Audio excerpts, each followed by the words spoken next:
দেখুন, বিএনপির মাঝে কিন্তু ক্ষমতার প্রতি যে একটা লোভ, সেটা স্বাভাবিকের চাইতে আরো বেশি কাজ করে, মানে অস্বাভাবিক ভাবে বেশি। আপনি যদি বিএনপির অতীত ইতিহাস দেখেন, ওরা 1991-তে ক্ষমতায় এসেছে, 1996-তে ওরা কিন্তু শান্তিপূর্ণভাবে ক্ষমতা হস্তান্তর করেনি। বরং ওরা নিজেদের তত্ত্বাবধানে থেকে আবার নির্বাচন করে ক্ষমতায় যে গিয়েছিল, কিন্তু আওয়ামী লীগ সহ অন্যান্য রাজনৈতিক দলের আন্দোলনের মতো ওরা 96-তে আর একটা নির্বাচন দিতে বাধ্য হয়। ঠিক একই কাহিনী কিন্তু ঘটতে যাচ্ছিল সে 2001-এর যখন বিএনপি আসে, তখন 1 থেকে 6 সাল পর্যন্ত ওরা ক্ষমতায় ছিল।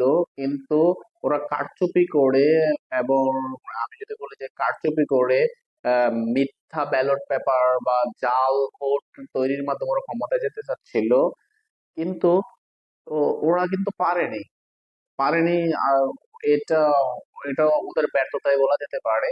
যে ক্ষমতার প্রতি যে একটা লোভ, সেই লোভ আওয়ামী লীগের চাইতে বিএনপির কোনো অংশে কম ছিল না। কিন্তু আওয়ামী লীগের বাধার মুখে ওরা ব্যর্থ হয়েছে। কিন্তু আওয়ামী লীগ যখন ঠিক একই সিস্টেমে তত্ত্বাবধায়ক সরকার বাদ দিয়ে নির্বাচনে যেতে চাচ্ছে, নির্বাচন করতে চেয়েছিল, বিএনপি বাধা দিয়েছে, কিন্তু ওরা ব্যর্থ হয়েছে। অর্থাৎ বিএনপি একতরফাভাবে নির্বাচন করতেও ব্যর্থ হয়েছে, এবং অন্যরা যখন একতরফাভাবে নির্বাচন করেছে তখন বাধা দিয়েও ব্যর্থ হয়েছে। অর্থাৎ বিএনপির এই ক্ষেত্রে উভয় দিক দিয়ে বিএনপি কে ব্যর্থ বলা যেতে পারে।